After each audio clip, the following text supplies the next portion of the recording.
नमस्कार। चलिए आज हस्तकला कौशल के अध्याय में चलते हैं। यहाँ हम हुनर, इतिहास और कला की एक बहुत ही खूबसूरत कहानी को देखने वाले हैं। कभी सोचा है कि कोई भी सुंदर चीज जो हम देखते हैं उसके पीछे क्या होता है? असल में उसके पीछे एक कहानी होती है। एक कहानी रचनात्मकता की और कारीगरों की कड़ी मेहनत की। तो चलिए आज इसी कहानी में थोड़ा और गहरे उतरते हैं। देखिए, इंसान की जिंदगी का सबसे बड़ा मकसद क्या है? खुशी ढूंढना, है ना?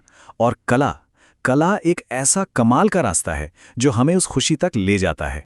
ये असल में है क्या? ये इंसान के दिमाग की उपज है, उसकी सोच है, जिसे माहिर हाथ एक शक्ल दे देते हैं और जब हम उसे देखते हैं तो बस देखते रह जाते हैं। तेलुगु में भी तो यही कहते हैं, कला आनंद। तो अब बात करते हैं तेलंगाना की। तेलंगाना, आप जानते हैं, हस्तकला के कई मशहूर केंद्रों का घर है। और कमाल की बात यह है कि हर जगह का अपना एक खास अंदाज है। जैसे कि निर्मल, जो अपनी बेहद खूबसूरत और बारीक पेंटिंग्स के लिए जाना जाता है। फिर आता है कोंडापल्ली।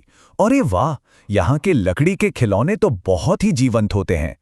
और एटिकोपाका, यहाँ लाख से बने रंग बिरंगे खिलौनों में महारत हासिल है। और आखिर में वो जगह जिसके बारे में आज हम विस्तार से बात करेंगे, पेम्बरथी। वारंगल के पास है ये जगह और ये पीतल की कलाकारी का मतलब समझिए दिल है। तो पेम्बरथी की कहानी क्या है? यहाँ के जो कारीगर हैं ना, उनकी कला की जड़ें बहुत गहरी हैं, उनके इतिहास में हैं। तो चलिए एक छोटा सा सफर करते हैं अतीत में और देखते हैं कि ये कमाल की कला कैसे यहाँ तक पहुंची।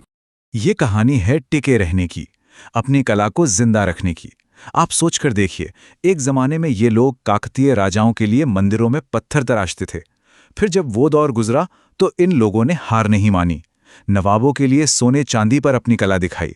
और फिर आज के दौर में इन्होंने पीतल को अपना माध्यम बना लिया है ताकि सदियों पुरानी तकनीकें जिंदा रहें। तो जो मुख्य तकनीक ये लोग इस्तेमाल करते हैं उसे कहते हैं नक्काशी। ये जो आप तेलुगु में शब्द देख रहे हैं, नगीशी, यही वही है। इसका मतलब है धातु की पतली चादरों पर बहुत ही बारीक नक्काशी और उभार का काम करना। नगीशी, नक्काशी। अच्छा, अब ये जो पीतल इस्तेमाल करते हैं, ये कोई आम पीतल नहीं है। इसे बनाने का एक खास तरीका है, एक सटीक फॉर्मूला। ये दरअसल दो धातुओं का एक बहुत ही खास मिश्रण है। इसकी शुरुआत होती है 72% यानी 72% हाई क्वालिटी तांबे से, और फिर इसमें मिलाया जाता है 28% यानी 28% जस्ता। पता है, यही वो कॉम्बिनेशन है जो इस धातु को नक्काशी के लिए एकदम परफेक्ट बनाता है और उसे वो सुनहरी सी खूबसूरत चमक देता है। और फिर इसी खास पीतल पर कारीगर अपनी छेनी और हथौड़ी से उन कहानियों को गढ़ते हैं जो सदियों से सुनाई जा रही हैं। आप सोचिए, चाहे वो दशावतार हो, कृष्ण लीला हो या फिर समुद्र मंथन की कहानी, ये सारी पौराणिक कथाएं आपको इन चीजों पर उकेरी हुई मिलेंगी। बर्तनों पर, दियों पर, मंदिरों के दरवाजों पर। ऐसा लगता है जैसे पूरी की पूरी कहानी को मेटल में जिंदा कर दिया हो। ये समझना बहुत जरूरी है कि इन कारीगरों के लिए ये सिर्फ एक काम नहीं है, सिर्फ रोजी रोटी नहीं है, ये उनकी जिंदगी है। एक कारीगर हैं श्री आइलाचारी। वो कितनी खूबसूरत बात कहते हैं कि हम सिर्फ खाने के लिए नहीं जीते, हम अपनी कला के लिए भी जीते हैं। और सबसे अच्छी बात क्या है? यही जो जुनून है, यही जो समर्पण है, अब ये अगली पीढ़ी तक पहुंच रहा है। ये पक्का कर रहा है कि ये कला कभी खत्म ना हो। एक युवा कारीगर हैं वेंकटेश्वरलू। उनकी बात सुनिए।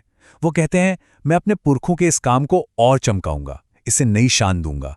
मतलब वो सिर्फ इस विरासत को संभालना नहीं चाहते, बल्कि इसे और भी आगे ले जाना चाहते हैं। तो देखा आपने, आखिर में बात यही है कि पेम्बरथी के इन कारीगरों के लिए कला और जिंदगी ये दो अलग अलग चीजें हैं ही नहीं, ये एक ही हैं। ये पूरी कहानी हमें एक बहुत जरूरी सवाल पर लाकर छोड़ देती है। सवाल ये है कि ये विरासत आज तो इन कारीगरों के हाथों में महफूज है, पर क्या ये हमेशा रहेगी? इसे आने वाली पीढ़ियों के लिए बचाए रखना, ये एक ऐसी कहानी है जिसमें हम सबको मिलकर अपना हिस्सा जोड़ना होगा।